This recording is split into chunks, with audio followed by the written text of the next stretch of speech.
क्या हुआ बेटा? तबीयत खराब है। तबीयत खराब है? वो तुम्हें तो बुखार है। चले डॉक्टर के पास चले? क्या हो गया बोलो? यहाँ कान में दर्द होता है। कितने दिन से हो रहा है ये दर्द? बचपन से है बेटा?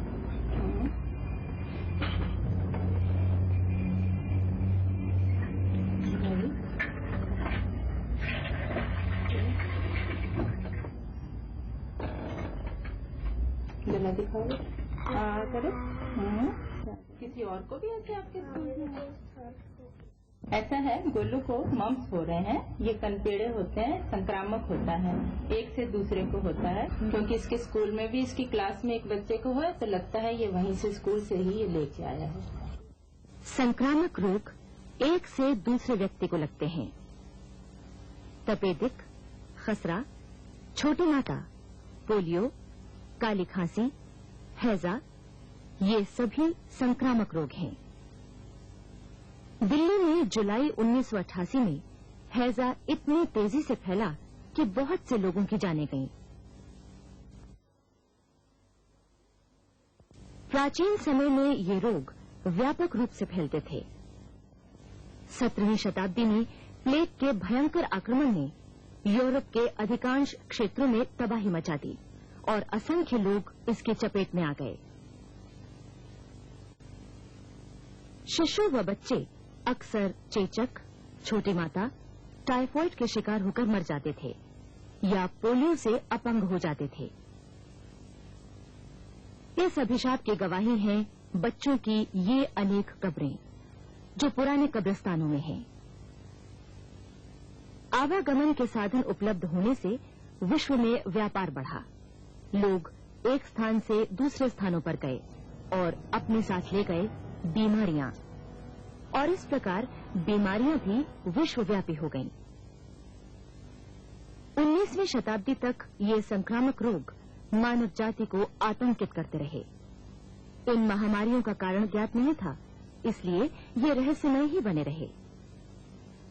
परंतु आज विज्ञान और प्रौद्योगिकी के विकास से हम इन रोगों का मुकाबला करने में सक्षम हो गए हैं। पिछले 70 वर्षों में हमारे देश में अब शिशु मृत्यु दर आधी रह गई है। आज मां के लिए बच्चे को जन्म देना पहले की तरह जोखिम से भरा नहीं है। बच्चे का जन्म अब अधिक सुरक्षित है। शायद आप जानते हो कि चेचक का नामो निशान मिटाया जा चुका है, परंतु तपेदिक, खसरा, छोटी माता, पोलियो और अन्य रोग अभी भी हम पर हावी हैं। इन रोगों से हमारी लड़ाई लगातार चल रही है तथा इनकी रोकथाम के लिए भरसक प्रयत्न किए जा रहे हैं। संक्रामक रोगों के कारण क्या हैं?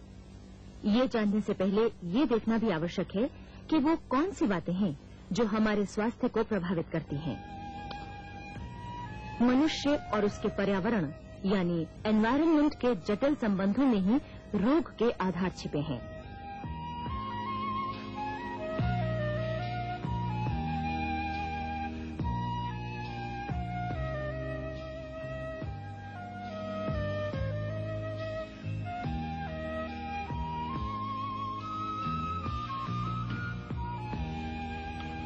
वैदिक काल में भी लोग जानते थे कि स्वास्थ्य का मनुष्य के पर्यावरण से गहरा संबंध है। आइए देखें हमारे देश की अधिकांश जनता किस प्रकार के वातावरण में रह रही है।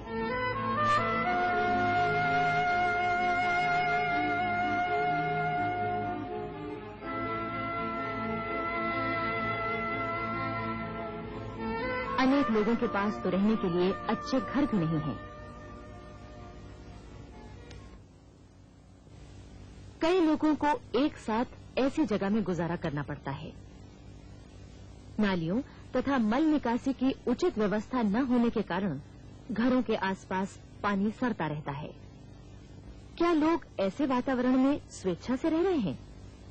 नहीं, ये उनकी मजबूरी है। पानी की हमेशा कमी रहती है।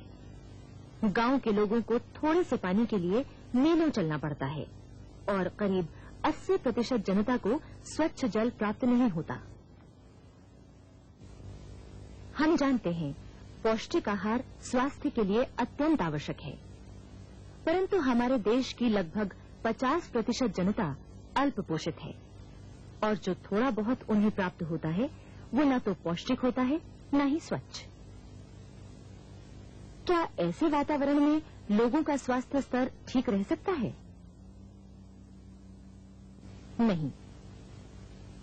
स्वच्छ वातावरण स्वास्थ्य के लिए अत्यंत आवश्यक है, व्यक्ति के लिए ही नहीं, पूरे समाज के लिए भी। फिर हमारी जनता ने भी वातावरण को दूषित करने में कोई कसर नहीं रखी है।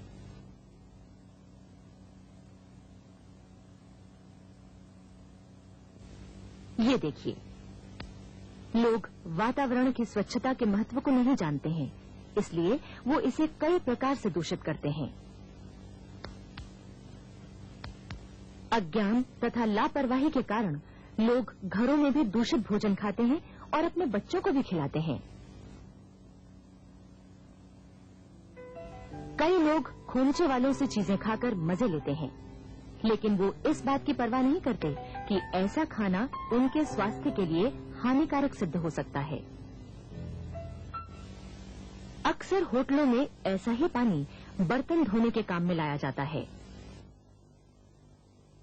और एक ही कपड़ा हर तरह के काम में इस्तेमाल किया जाता है।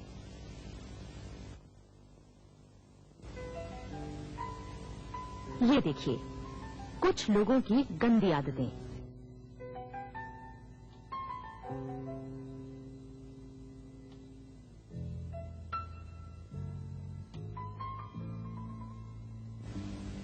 अब सवाल ये है कि पर्यावरण का हमारे स्वास्थ्य से क्या संबंध है?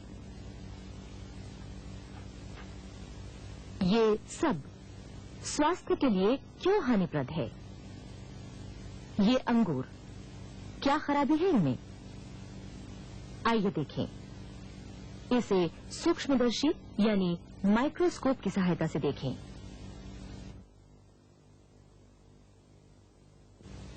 अरे, इतने सारे छोटे छोटे जीव! इन्हें बैक्टीरिया यानी जीवाणु कहते हैं। दरअसल ये ही कुछ संक्रामक रोगों के कारण हैं। सूक्ष्म जीवों या माइक्रोब्स को आमतौर पर कीटाणु कहते हैं और रोग फैलाने वाले कीटाणुओं को रोगाणु कहते हैं।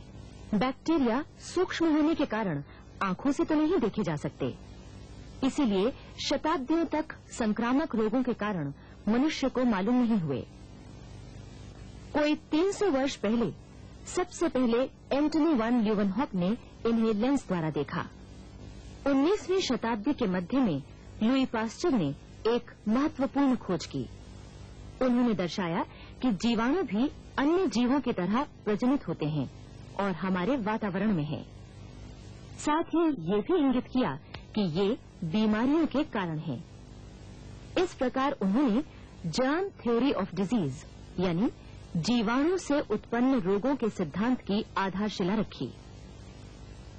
बाद में मेधावी चिकित्सक रॉबर्ट कॉख ने प्रमाणित किया कि किसी संक्रामक रोग का कारण है एक विशेष प्रकार का जीवाणु। आकार में जीवाणु 3 तरह के होते हैं। गोल आकार के जीवाणु जैसे गोलाणु, जिन्हें अंग्रेजी में कोकाई भी कहते हैं। छड़नुमा जीवाणु दंडाणु यानी बेसिलाई, और कुंडली के आकार के जीवाणु सर्पिल यानी स्पाइरल। कुछ समय पश्चात प्रौद्योगिकी के विकास से ऐसे सूक्ष्मदर्शी का आविष्कार हुआ जिनसे छोटे जीवों को कई गुना बड़ा करके देखा जा सका। इस प्रकार उनकी बनावट का विस्तार में अध्ययन हुआ और उनके कार्यकलापों को समझा गया। इस प्रकार अब हम जानते हैं कि हैजे के जीवाणु कौमा आकार के होते हैं और टिटनेस जैसा घातक रोग इस आकार के जीवाणुओं से होता है, और तपेदिक के जीवाणु ये हैं। ये बच्चा निमोनिया का मरीज है और ये हैं उसके रोगग्रस्त फेफड़े। निमोनिया के ये जीवाणु हैं। क्या आप जानते हैं साधारण खांसी जुकाम क्यों होता है? आपने वायरस यानी विषाणुओं का नाम तो सुना ही होगा। ये जीवाणुओं से भी सूक्ष्म हैं, इसलिए साधारण सूक्ष्मदर्शी द्वारा भी नहीं देखे जा सकते। ये देखिए, एक मानव कोशिका, जीवाणु और वायरस तीनों के आकार का अनुपात। 1950 में अत्यंत विकसित इलेक्ट्रॉन सूक्ष्मदर्शी का आविष्कार रोगों पर विजय पाने का एक नया कदम था। इलेक्ट्रॉन सूक्ष्मदर्शी से किसी भी चीज को हजारों गुना बड़ा करके देखा जा सकता है। इस फोटोग्राफ में पोलियो का विषाणु इलेक्ट्रॉन सूक्ष्मदर्शी द्वारा दिखाया गया है।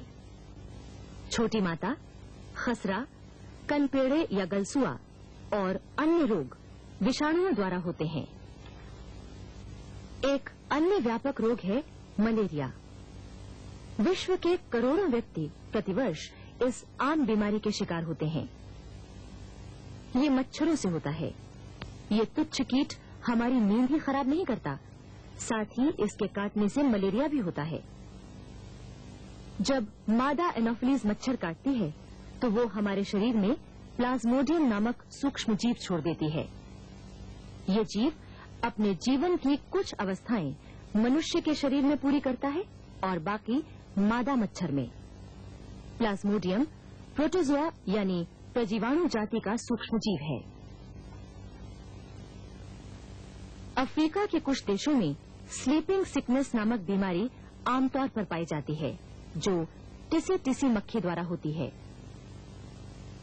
ये मक्खी शरीर में ट्रिप्नोसोमा नामक प्रजीवाणु छोड़ती है।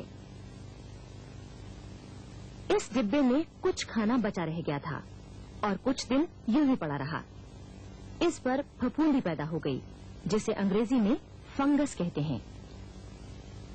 फफूंदी भी सूक्ष्म जीवों की एक जाति है। इसके द्वारा त्वचा पर दाद, एथलीट्स फुट जैसी बीमारियां हो जाती हैं। कुछ प्रकार के कृमि भी संक्रामक रोग फैलाते हैं। बच्चों अथवा बड़ों में कुछ पेट की गड़बड़ गोल कृमि या राउंडवर्म, फीता कृमि या टेपवर्म और कुछ अन्य कृमियों द्वारा होती है। इस चित्र में आंतों में विप वर्म्स दिखाई दे रहे हैं। फील पांव अक्सर ग्रामीण लोगों में देखा गया है। ये भी एक तरह की कृमि द्वारा होता है और मच्छर के काटने से फैलता है। ये कृमि हमारे शरीर में भोजन व पानी के साथ पहुंचते हैं और आंतों में अपना घर बना लेते हैं। हुकवर्म त्वचा को भेद कर शरीर में प्रवेश करते हैं। अब ये जाने कि सूक्ष्म जीव कहां से आते हैं। कीटाणु हमारे चारों तरफ हैं। आपको ये जानकर आश्चर्य होगा कि ये करोड़ों की तादाद में हमारी त्वचा पर रहते हैं और नुकसान भी नहीं करते हैं। वैसे भी सभी सूक्ष्म जीव हानिकारक नहीं होते हैं। इनमें से कई बहुत लाभदायक हैं और इनकी क्रियाएं हमारे जीवन के लिए बहुत उपयोगी हैं। ये दूध को दही में बदलते हैं, डबल रोटी बनाने के लिए आटे को खमीरा करते हैं, चीज व मदिरा बनाते हैं। सूक्ष्म जीवों की कुछ क्रियाएं हमारे जीवन के लिए अनिवार्य हैं। ये गंदगी से उपयोगी तत्व निकालते हैं जो पौधों के लिए जरूरी हैं। अब वैज्ञानिकों ने उनका उपयोग बड़े पैमाने पर करने का तरीका खोज निकाला है। जैविक कारखानों के रूप में ये एंटीबॉडीज, विटामिन एवं हार्मोन बनाते हैं। कीटाणु सर्वव्याप्त हैं और इस प्रकार ये हमारे वातावरण में हैं।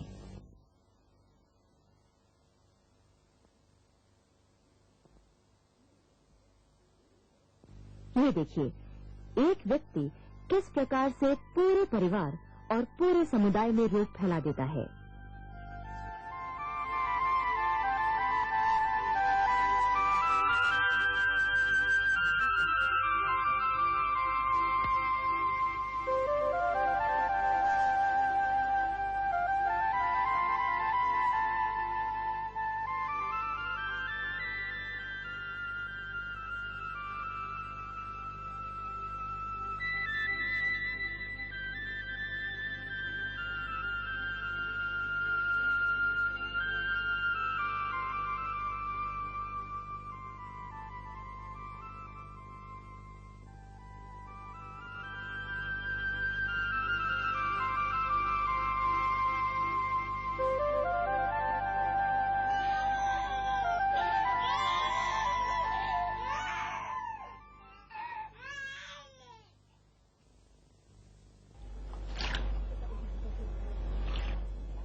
इस प्रकार की लापरवाही या गंदी आदतें भी रोग फैलाने का कारण होती हैं।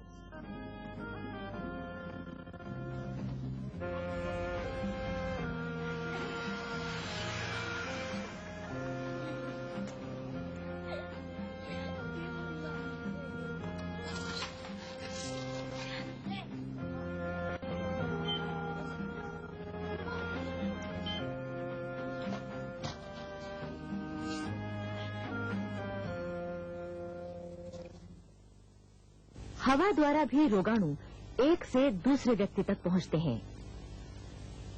ये हमारी आंखों व कानों के द्वारा भी संक्रमण करते हैं।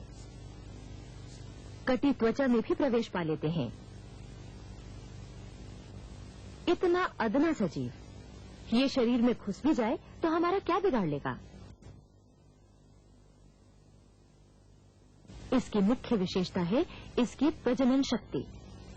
एक बैक्टीरिया जल्दी से विभाजित होकर 2 बन जाते हैं।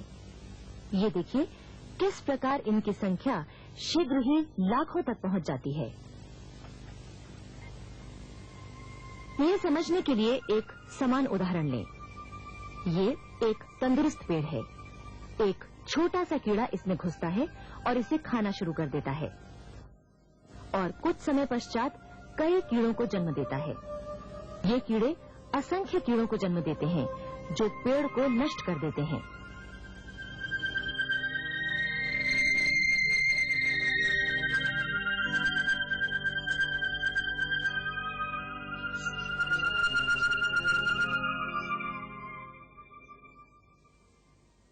इसी प्रकार रोगाणु भी मनुष्य की जीवन लीला समाप्त कर सकते हैं। यहाँ एक सवाल और है। कीटाणु सर्वव्याप्त हैं, हमारे शरीर में प्रवेश पा लेते हैं, किंतु हम हमेशा बीमार तो नहीं हो जाते। हमारे शरीर में एक विस्तृत सुरक्षा तंत्र यानी डिफेंस सिस्टम है जो इन कीटाणुओं से हमारी रक्षा करता है। ये सुरक्षा तंत्र अरबों श्वेत रक्त कोशिकाओं के रूप में है जो रक्षक की तरह रक्त के साथ शरीर का दौरा करती हैं और विभिन्न प्रकार से हमलावर कीटाणुओं का मुकाबला करती हैं।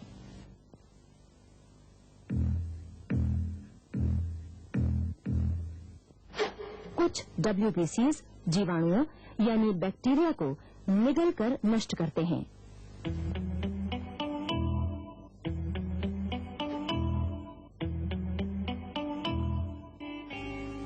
कुछ श्वेत रक्त कोशिकाएं कीटाणुओं से लड़ने के लिए रासायनिक द्रव जिसे प्रतिपिंड यानी एंटीबॉडी कहते हैं उत्पन्न करती हैं और जीवाणु द्वारा छोड़े गए विष यानी टॉक्सिन को नष्ट करती हैं।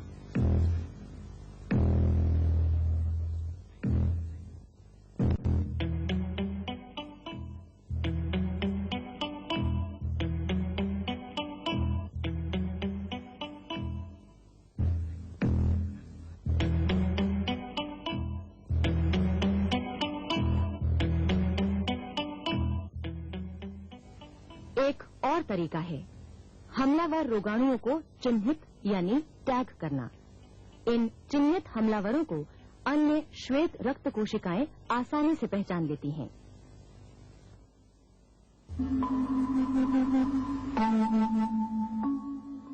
दवाइयां हमारे सुरक्षा तंत्र को लड़ने में सहायता देती हैं।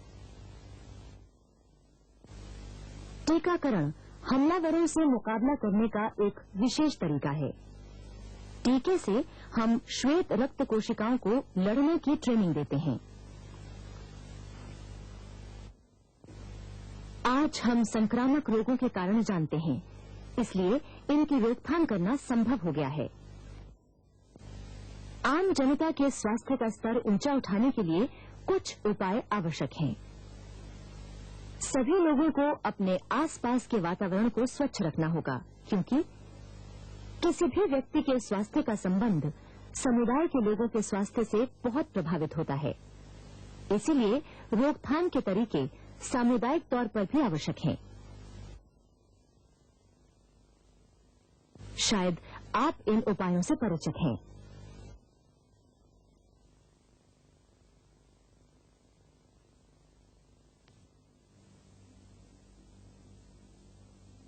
हमारी राष्ट्रीय स्वास्थ्य सेवाओं को इन कार्यक्रमों पर अधिक ध्यान देना होगा, तभी संक्रामक रोगों से छुटकारा मिल सकेगा।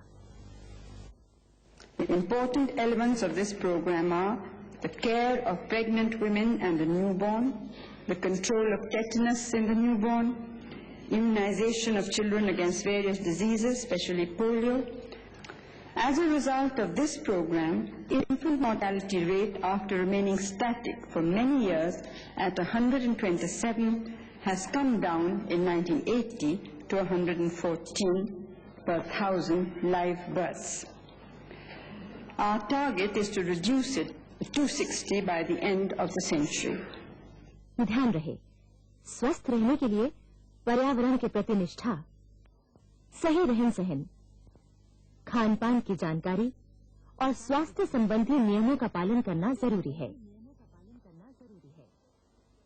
इससे न सिर्फ हम स्वयं ही स्वस्थ रह सकेंगे, बल्कि अपने बच्चों और संपूर्ण समाज को भी स्वस्थ रख पाएंगे।